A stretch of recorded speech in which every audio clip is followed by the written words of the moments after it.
Hello there, I'm Ariana Hunter, real estate broker for Su Casa, Su Castillo. And today I'm going to be talking about credit for people who want to save money in a short period of time. And it's actually for a short period, but it has benefit long term.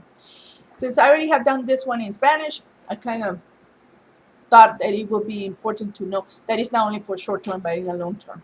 But this is for people who want to save money, let's say 3 or 4 months, 6 months tops, for people who want to save because they want to have a down payment for a property, or they want to have either a condo or a house, or they want to buy a car, and they need to have more funds and less debt.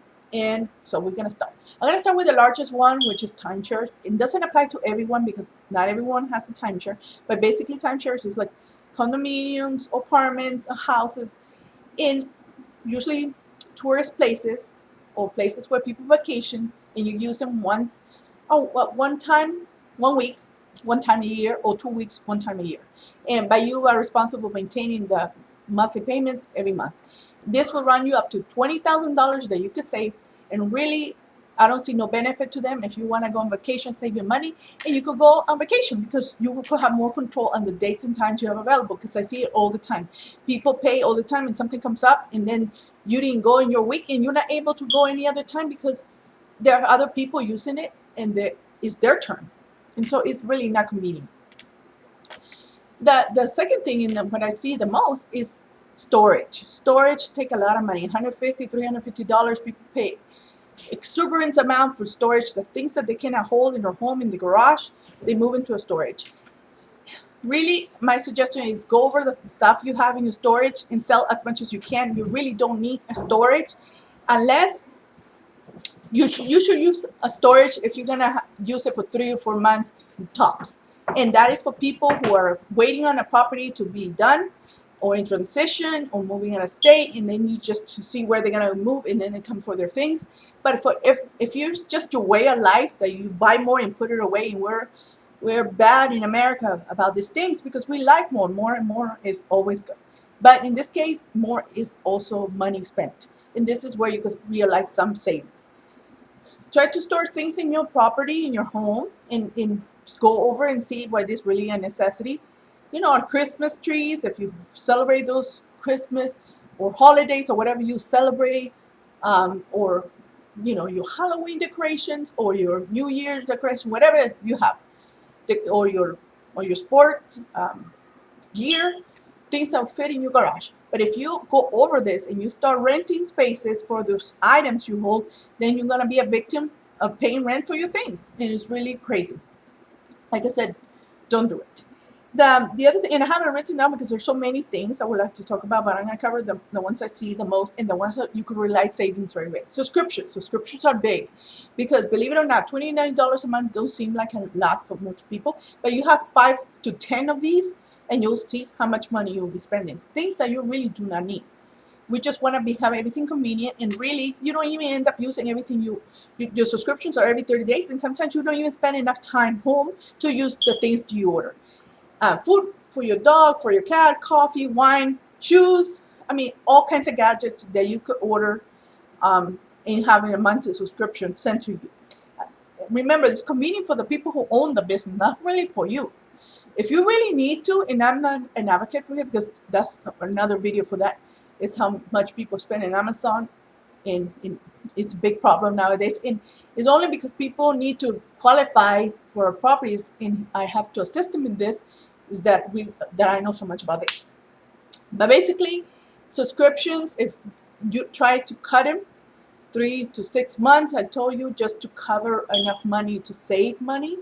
Long term, you really don't need that many. If it is like Hulu or Netflix, that's okay because people have cut off their cable, and cable is about $150 per month, and it's way too much money. So $10 a month is really smart. That's smart kind of savings for subscriptions of that nature. And limit yourself to what you're able to use and see, because like I said, we are always out of the house and we don't have time to consume everything we buy. And if you really need to have a right to, you just order on Amazon and really and get just what you need. And for the period that you're going to be saving, of course, try to limit yourself not to order anything. But remember, everything's always at our fingertips, and we do not have to have prescriptions, subscriptions for anything, okay? Monthly that they withdraw our money. And then big houses. When you consider it, this is long term. Buying a bigger home, or and we're going to talk about apartments. Buying a bigger home requires more maintenance. Everything from heating and cooling a house, maintaining a pool, maintaining a yard, maintaining security systems. And what I see all the time is people who buy bigger homes are never home because they have to. Somebody have to pay for those homes, and they're never home. You have to consider this long term. And the biggest consideration is taxes. The bigger the toy, the more it costs to maintain. And that's something you have to consider long term. If you have family, if you have a big family that they could benefit from being home, and even though you're not home, then that's something you have to consider that it's worth to you. But if you really don't have that much family and your children are hardly home, or you don't have a bigger family as you or other person, you actually think about you first. How much time you spend in your property, and then think of who's going to use it most of the time in long term. Buy what you can afford, buy what you're going to use, and so it's going to produce savings long term, and you're not going to feel choked up by bills. The AC, the heaters, are something else that you have to consider. Many people, okay, the AC guys tell you leave it at a certain temperature, and it's true. But again, you're not home all day, and if you're not home all day, don't turn them off. Turn them off. You don't need it. Nobody's gonna be home to use them, and so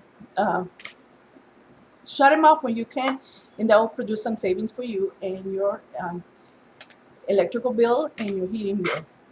Also, anything that you could do, really, we're busy people, and we don't have time to do those. And we take jobs when we do our own gardening, and don't pay people who you're gonna pay to have you help you.